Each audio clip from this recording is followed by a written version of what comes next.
In this video, we're going to be talking about function notation again.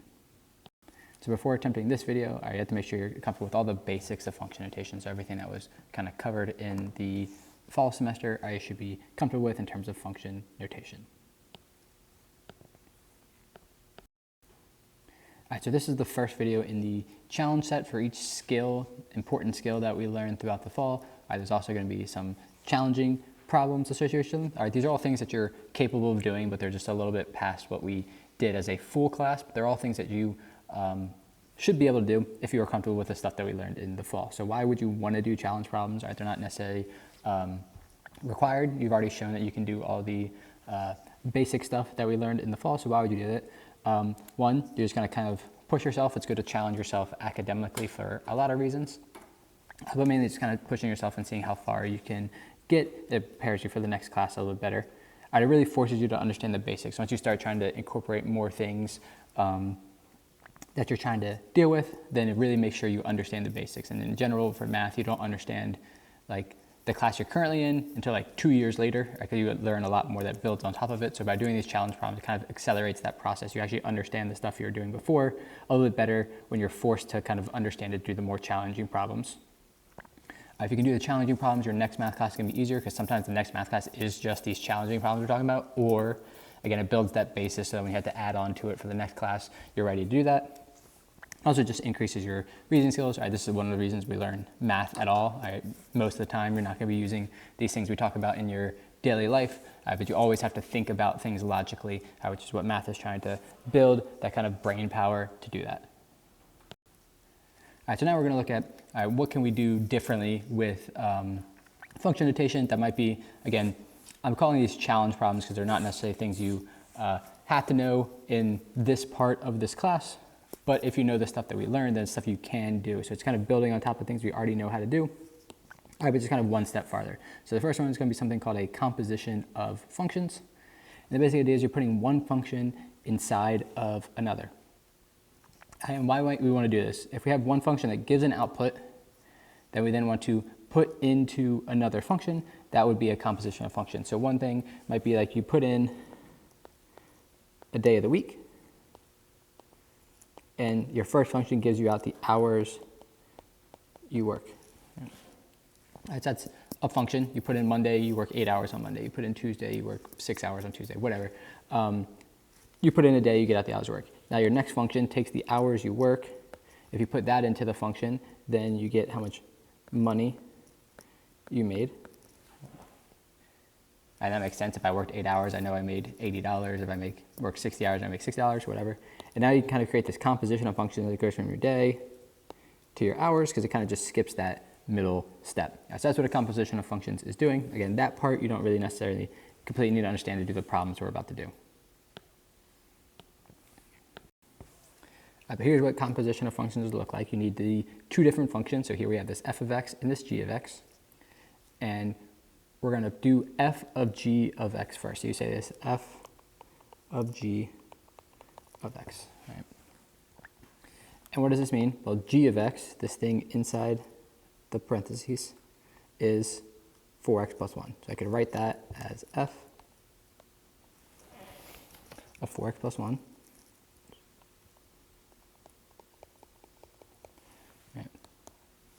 And we've been doing function notation. Now you're a master of function notation. This just means you take whatever's in the parentheses and you plug it in for the x in your expression. All right, so we're trying to plug 4x plus 1, right, in for our x. Here's one thing that's a little bit confusing. There's an x in this expression and here, but this whole thing is going to get written instead of this x. So it's going to look like this. The 3 is still there. Instead of x, we're going to have 4x plus 1 minus 2. All right, so you can see it's the exact same expression I had here, but the x part is replaced by 4x plus 1. Right. And now I can do a little bit of simplifying. I can distribute the 3.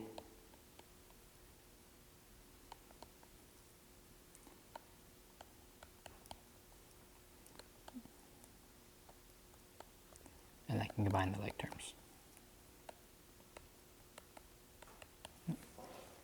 So my composition of functions simplifies to 12x plus 1. The order that you compose the functions matter, so the next problem looks very similar, except for it's g of f of x instead of f of g of x. So now we're going to pick f first. And we know what f of x is because it's in the top of our slide. So f is 3x minus 2.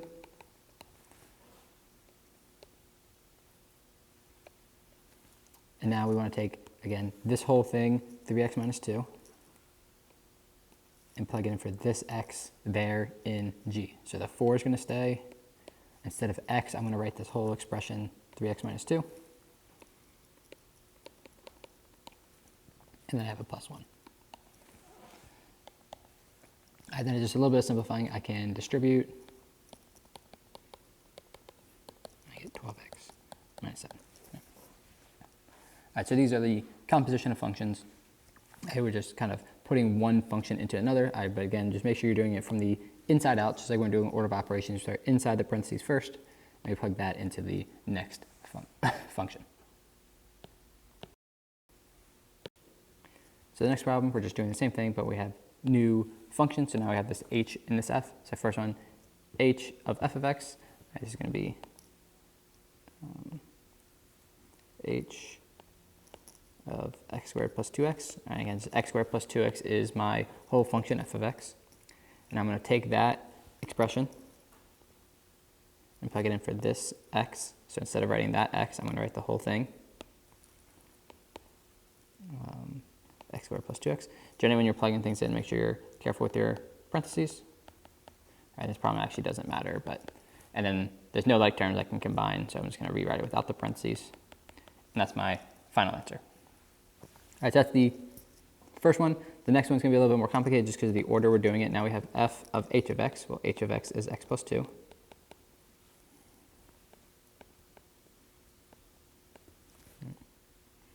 And that means I'm plugging x plus 2 in for the x's here.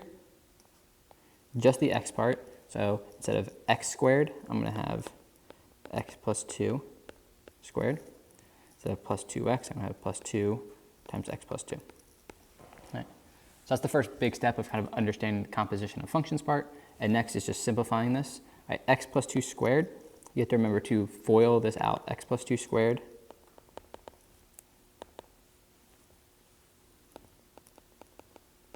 is x plus 2 times x plus 2, right? Whenever you're squaring something, you're multiplying by itself. So when I FOIL this out, x squared, outer I get 2x, inner 2x, last 4. All right, so that's the FOILed part.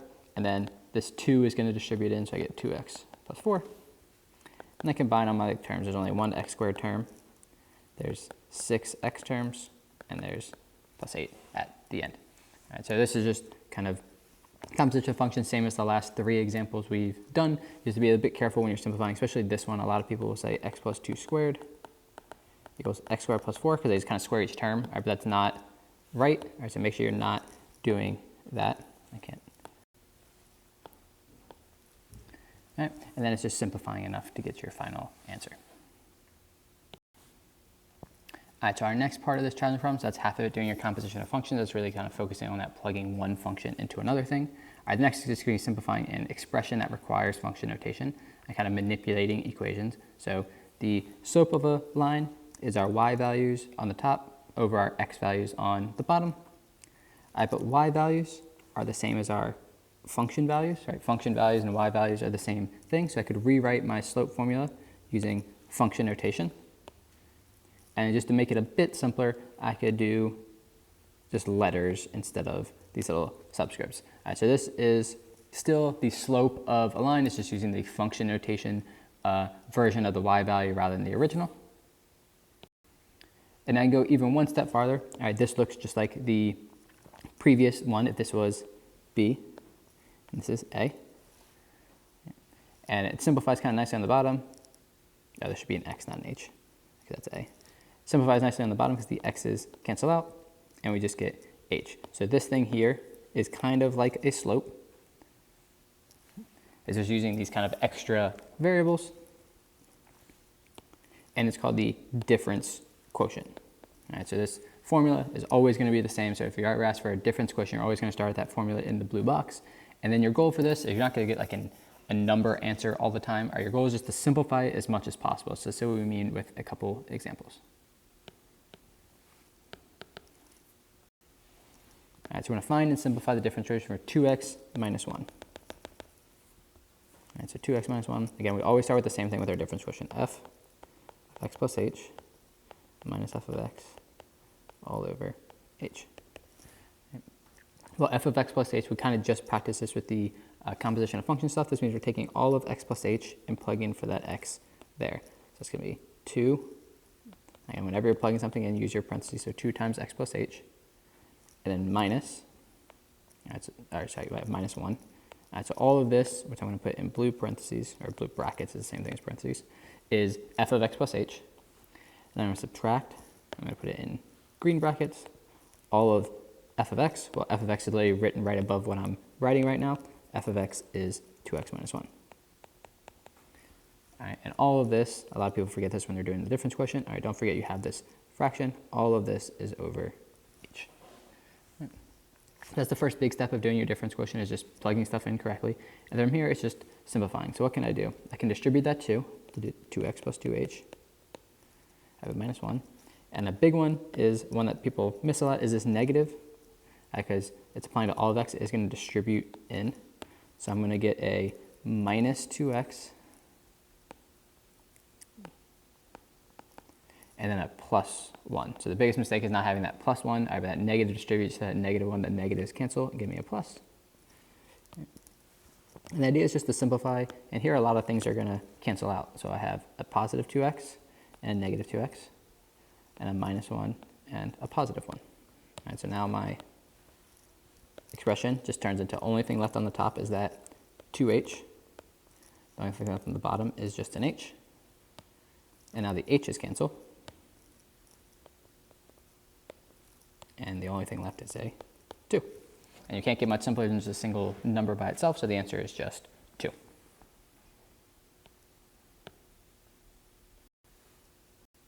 So our next difference quotient is f of x equals x squared plus 4. So we're going to start off with our formula again.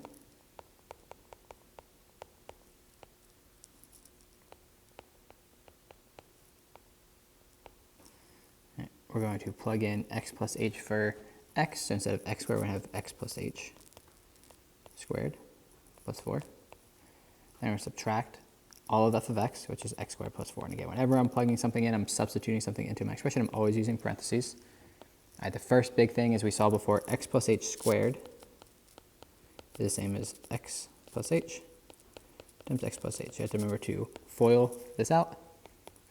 X squared plus xh plus xh plus h squared. All right, so that's the FOIL part. I have a plus 4. And then this negative, again, distributes in. So that's going to give me minus x squared and a minus 4 all over h. All right, so that's kind of the basic distribution type stuff I can do. And now I can see there's an x squared here and a minus x squared there, a plus 4 here and a minus 4 there. Right. So now my expression becomes, I can combine those xh's to give me 2 xh's. Plus h squared all over h. All right, so if you get here, that's a good first step. All right, but there's actually one more thing we can do. It's not obvious. So this is the step where it's not completely obvious what you can do. But if you look at the top, all right, we have an h. Here we have an h squared. All right, if we have something that's in common in the expression, we can factor it out. So I can pull out the common h that these things are sharing. If I pull out an h on the top, there's just going to be a 2x plus an h. Right? So I pull this one h out to the front, and then I pull out one of these pairs from the h squared. All right, so that's getting pulled out, factored out, and now you can see, well, maybe you can see, is that these h's here cancel, and your final answer is 2x plus h. And those aren't like terms, there's nothing else to cancel out or anything. That's as simple as you can get. All right, one final difference quotient. All right, so we have, always start with our difference quotient. I just realized this video is getting really long, so I'm going to go through this one kind of quickly. All right, 2x squared plus minus 2x plus 5, we're replacing the x's with x plus h.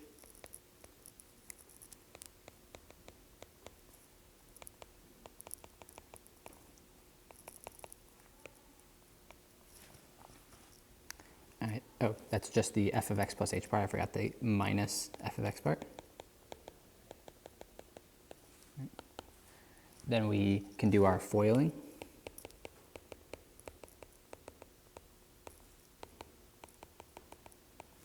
Because we do exponents first.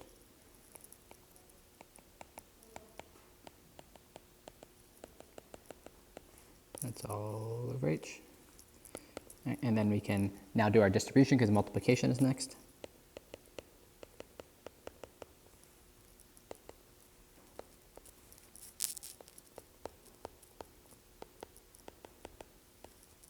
And then we're going to distribute this negative.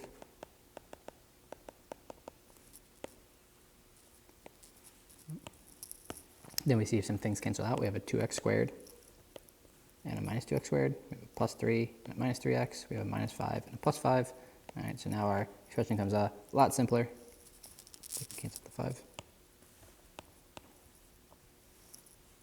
And we're going to have 4xh plus 2h squared minus 3h over h. And just like the last problem, you can see every single term on that top has at least one h, so I can pull out that common h to the front. And this is what's left behind. And then we cancel out that h. And there's no like terms or fractions or anything, so that's as simple as you can get. All right, so with these challenge problems, you're not going to have to do a skill check because you don't need to prove to me that you can do this to move on to the next thing. Each kind of skill is a little bit separate, so you don't need to do a skill check, but you should try to do all these practice problems. All right, try those composition of functions, try those difference quotients. All right, it's really going to push you to understand function notation, simplifying, foiling. All right, there's so much stuff that goes into these problems. It's really great practice for like everything we've learned in the fall so far. All right, if you can complete all of these topics, so all of the kind of challenge topics, and you take the challenge test, which is just like your final but with a few challenge problems on it, then you're gonna get a special reward.